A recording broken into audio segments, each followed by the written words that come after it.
और केंद्रीय मंत्री नितिन गडकरी ने ग्रीन हाइड्रोजन से चलने वाली कार को दिल्ली में लॉन्च किया। देश में पेट्रोल डीजल की मांग को घटाने और बढ़ते प्रदूषण को रोकने के लिए इसकी शुरुआत पायलट प्रोजेक्ट के तौर पर की गई है। इसकी लॉन्चिंग के मौके पर केंद्रीय सड़क परिवहन मंत्री नितिन गडकरी वहां मौजूद रहे। उन्होंने ग्रीन हाइड्रोजन से चलने वाली देश की इस पहली कार में बैठने का भी अनुभव लिया और उसमें सवार होकर वो कुछ दूरी तक गए भी। हाइड्रोजन मिशन में बसेस और ये काफी शुरू किया है। इस कार्यक्रम में नितिन गडकरी ने इस कार से जुड़ी तकनीकी जानकारियों को वहां मौजूद इंजीनियरों से समझने की कोशिश की। ताइवान ने चीन के नजदीक एक द्वीप पर जमकर शक्ति प्रदर्शन किया। ताइवान की सेना ने इसका एक वीडियो भी जारी किया, जिसमें उसकी सेना के जवान डोंगिन द्वीप पर लंबी दूरी तक मार करने वाली तोपों का इस्तेमाल करते दिखाई दिए। एक जवान ने पहले तोप में गोला भरा और फिर दूसरे जवान ने कमांड मिलते ही उसे दाग दिया। इसी तरह ताइवान की सेना के जवानों ने वहां से कई किलोमीटर दूर बनाए गए निशानों पर एक के बाद एक कई गोले दागे। यही नहीं, उन्होंने लड़ाकू विमानों को मार गिराने वाले हथियारों को भी चलाया। इसके साथ ही वहां जवानों ने हैंड टू हैंड कॉम्बैट यानी दुश्मन से दो दो हाथ करने की भी तैयारी दिखाई। खास बात यह दिखी कि जिन सैनिकों को ताइवान के सैनिक नकली जंग में ढेर करते नजर आए, उन्होंने चीन की सेना के झंडे के रंग जैसे हेलमेट पहने हुए थे। ताइवान की सेना ने जिस द्वीप पर यह सैन्य अभ्यास किया वो काफी अहम है, क्योंकि डोंगिन नाम का यह द्वीप चीन के बेहद पास पड़ता है और चीन के एक शहर फुजो से महज 16 किलोमीटर दूर, जहां ताइवान ने रडार और एंटी एयरक्राफ्ट मिसाइलें तैनात की। असल में फरवरी में चीन का एक विमान इसी डोंगविन द्वीप के पास उड़ता देखा गया था, जिसके बाद ताइवान ने इसे चीन का तनाव पैदा करने वाला एक कदम बताया था। लेकिन अब चीन ने ताइवान पर ही पलटवार कर दिया। उसने ताइवान पर फिर नाराजगी जताई और इसके लिए चीन ने रूस और यूक्रेन की जंग का सहारा लिया। चीन ने आरोप लगाया कि यूक्रेन की मदद करके ताइवान खुद को उसके जैसा दिखाना चाहता है ताकि उसे सहानुभूति मिल सके। साथ ही यूक्रेन को भेजी गई मदद के लिए भी चीन ने ताइवान को घेरा। चीन ने रूस पर प्रतिबंध लगाने के कई देशों के फैसलों का साथ देने के लिए भी ताइवान पर आंखें तरेरी।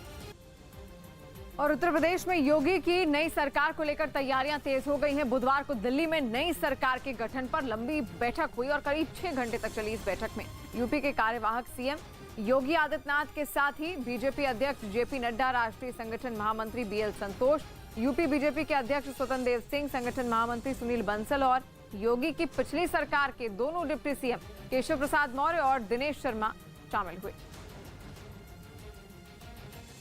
और बैठक में तय हुआ कि होली के बाद योगी सरकार का शपथ ग्रहण होगा। सूत्रों के मुताबिक बैठक में मुख्य रूप से जो सहमति बनी उसके मुताबिक मंत्रिमंडल को पहले से बेहतर बनाया जाएगा। मंत्रिमंडल में जातीय समीकरण का ध्यान रखा जाएगा और मंत्रिमंडल में महिलाओं की भूमिका बढ़ाई जाएगी। साथ साथ मंत्रिमंडल में क्षेत्रीय समीकरण का ध्यान भी रखा जाएगा और अनुसूचित जाति के मंत्रियों को उचित भागीदारी मिलेगी। शिक्षित विधायकों की भागीदारी बढ़ाई जाएगी। पूरी दुनिया की नजरें उधर रूस और यूक्रेन के बीच छिड़े युद्ध पर टिकी हैं और इधर चीन और ऑस्ट्रेलिया एक दूसरे को आंखें दिखा रहे हैं। चीन ऑस्ट्रेलिया का सबसे बड़ा ट्रेडिंग पार्टनर है, मतलब कि ऑस्ट्रेलिया अपना सबसे ज्यादा व्यापार चीन के साथ ही करता है, लेकिन इसके बावजूद वो चीन से दुश्मनी मोल लेने को तैयार बैठा है। बल्कि ऑस्ट्रेलिया के प्रधानमंत्री स्कॉट मॉरिसन ने तो चीन को खुली धमकी भी दे दी कि अगर उसने यूक्रेन के साथ जंग में उलझे रूस की मदद की तो फिर उसे ऑस्ट्रेलिया के गुस्से का सामना करना होगा। मतलब यूक्रेन और रूस के युद्ध ने उनसे मीलों दूर बैठे चीन और ऑस्ट्रेलिया के बीच जंग की चिंगारी भड़का दी है। वो एक दूसरे के लिए आग उगल रहे हैं। यही वजह है कि अमेरिका भी ऑस्ट्रेलिया के समर्थन में कूद पड़ा है। उसने अपने सैनिक ऑस्ट्रेलिया में भेजने का ऐलान किया है। खबर है कि अमेरिका की मरीन फोर्स के करीब 2200 सैनिक सितंबर-अक्टूबर तक ऑस्ट्रेलिया की नॉर्दर्न टेरिटरी में तैनात हो जाएंगे। ये वो सैनिक होंगे जिन्हें जमीन से आसमान में लॉन्च होने वाली मिसाइलें चलाने में महारत हासिल है। अमेरिका के ये जवान ऑस्ट्रेलिया की सेना के साथ मिलकर युद्ध का अभ्यास करेंगे, आपदा प्रबंधन और बचाव अभियान चलाने की ट्रेनिंग भी लेंगे। अमेरिका के लगभग 1000 जवान तो नॉर्दर्न टेरिटरी की राजधानी डार्विन में लैंड कर भी चुके हैं। दुनिया के नक्शे पर डार्विन शहर की लोकेशन बेहद अहम है। डार्विन सिर्फ चीन ही नहीं बल्कि इंडोनेशिया, फिलीपींस, जापान, दक्षिण कोरिया, मलेशिया और ताइवान जैसे 1 दर्जन से ज्यादा एशियाई देशों के दक्षिण में है। और तो और उसके समुद्र किनारे बसे होने की वजह से वो व्यापार का भी अहम रूट है। अमेरिकी जवानों की ये टुकड़ी ऑस्ट्रेलिया में उस अभियान का हिस्सा होगी जो कि अमेरिका इंडो पैसिफिक यानी हिंद और प्रशांत महासागर के हिस्सों में चला रहा है, ताकि कल को अगर चीन ताइवान पर धावा बोल दे तो उसे बचाया जा सके। उधर रूस के हमले पर यूक्रेन की फौज ने जवाबी कार्रवाई की है, जिसकी तस्वीरें भी उसने बकायदा खुद ही जारी कर दी हैं, जिनमें रात के अंधेरे में रूसी फौजियों पर यूक्रेन की सेना तोप से गोले दागती हुई नजर आई। आसमान की तरफ लगातार एक के बाद एक तोप के कई गोलों से हमला किया गया, जिसके बाद वहां से धुआं उठता हुआ दिखाई दिया। वहीं उससे कुछ ही दूरी पर खड़ा यूक्रेन का एक सैनिक अपनी खुशी बयां करने के लिए तालियां बजाता हुआ भी नजर आया। वीडियो इसका बकायदा जारी किया गया है और वीडियो आप देख भी रहे हैं। और वहीं ठीक पीछे एक रूसी सैनिक ताली बजाते हुए भी आपको दिखेगा और घने अंधेरे में ये हमला किया गया है। जम्मू कश्मीर के श्रीनगर में पुलिस ने एक सरपंच की हत्या में शामिल 3 आतंकियों को मुठभेड़ में ढेर कर दिया। बताया गया कि आतंकी संगठन लश्कर-ए-तैयबा से जुड़े इन आतंकियों ने एक हफ्ते पहले समीर भट्ट नाम के सरपंच की गोली मारकर हत्या कर दी थी, जिसके बाद पुलिस ने नौगाम में आतंकियों के छिपे होने की जानकारी मिलने के बाद इलाके की घेराबंदी कर दी। आतंकियों का पता लगा लिया गया, जिसके बाद पूरा इलाका गोलियों की आवाज से गूंज उठा। दोनों तरफ से जमकर फायरिंग हुई। इस बीच पुलिस और सुरक्षा बल के जवानों ने नौगाम में चप्पे चप्पे पर सुरक्षा के इंतजाम कड़े कर दिए और वहां से गुजर रही रेल की पटरियों से लेकर छोटी छोटी गलियों और नौगाम से बाहर निकलने के रास्ते पर भी पैनी नजर बनाए रखी, ताकि किसी भी रास्ते से आतंकी भाग न पाएं। लश्कर तोबा के 3 टेररिस्ट मारे गए और एक 47 2 पिस्टल मिला है। मुठभेड़ के दौरान इलाके में दूर से ही धुआं उठता भी देखा गया।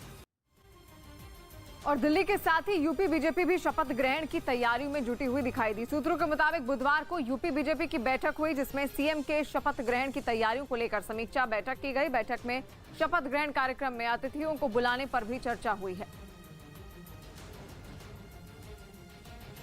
5 राज्यों में हार के बाद कांग्रेस में इस्तीफों का दौर शुरू हो गया है। 10 मार्च के बाद कांग्रेस में हड़कंप है, क्योंकि उसे 5 में एक भी राज्य में जीत नसीब नहीं हुई थी। सोनिया गांधी ने एक दिन पहले यूपी और पंजाब समेत उन सभी राज्यों के प्रदेश अध्यक्षों से इस्तीफा मांगा था जहां कांग्रेस को हार का मुंह देखना पड़ा था।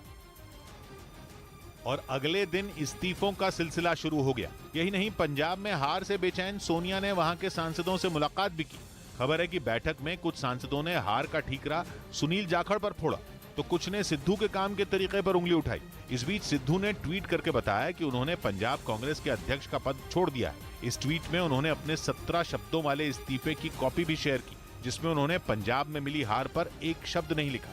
जबकि यूपी कांग्रेस के अध्यक्ष अजय कुमार लल्लू ने अपने इस्तीफे में हार की नैतिक जिम्मेदारी ली। हार की पूरी जिम्मेदारी लेते हैं, नैतिक जिम्मेदारी हमारी है। 5 राज्यों में हार के बाद कांग्रेस में टॉप से बॉटम तक बदलाव की मांग हो रही है और प्रदेश अध्यक्षों से इस्तीफे की मांग को इसकी शुरुआत कहा जा रहा है। एक तरफ सोनिया गांधी बदलाव की तैयारियों में जुटी, तो वहीं दूसरी ओर गांधी परिवार पर निशाना साधने वाले सिब्बल के खिलाफ कांग्रेस के कई नेताओं ने मोर्चा खोल दिया और उनके घर की कांग्रेस की जगह सबकी कांग्रेस वाले बयान पर भड़क गए। तो ये कहूंगा, ये जानबूझ के कर रहे हैं, ये पार्टी को कमजोर। सिब्बल के खिलाफ चांदनी चौक में कांग्रेस कार्यकर्ताओं ने प्रस्ताव भी पास किया। वहीं कांग्रेस में मची इस उठापटक पर बीजेपी ने चुटकी ली। सारा देख रही है और कुल मिला के तो कांग्रेस का बिल्कुल ओम भूर्भुवः स्वः हो रहा है। सिब्बल कांग्रेस के G23 गुट के नेताओं में एक है। इस गुट के नेता दिल्ली में गुलाम नबी आजाद के घर जुटे। खबर है कि पहले ये बैठक सिब्बल के घर होने वाली थी, लेकिन जैसे ही उन्हें भनक लगी कि उन पर अनुशासनात्मक कार्रवाई हो सकती है, बैठक की जगह बदल गई और G23 गुट के नेता आजाद के घर इकट्ठा हो गए। खबर है कि ऐसा इसलिए हुआ क्योंकि वो सिब्बल के बयान से नाराज थे और इसीलिए उन्होंने सिब्बल के घर डिनर करने से मना कर दिया। पता चला है कि G23 गुट के नेताओं से मुलाकात के बाद आजाद सोनिया गांधी से मिलेंगे, जिसके बाद कांग्रेस में इन नेताओं का भविष्य तय होगा। सूत्र बता रहे हैं कि सोनिया गांधी ने गुलाम नबी आजाद को फोन किया था, जिसके बाद उनकी मुलाकात की बात तय हुई। खबर है कि बैठक में राहुल और प्रियंका भी मौजूद रहेंगे।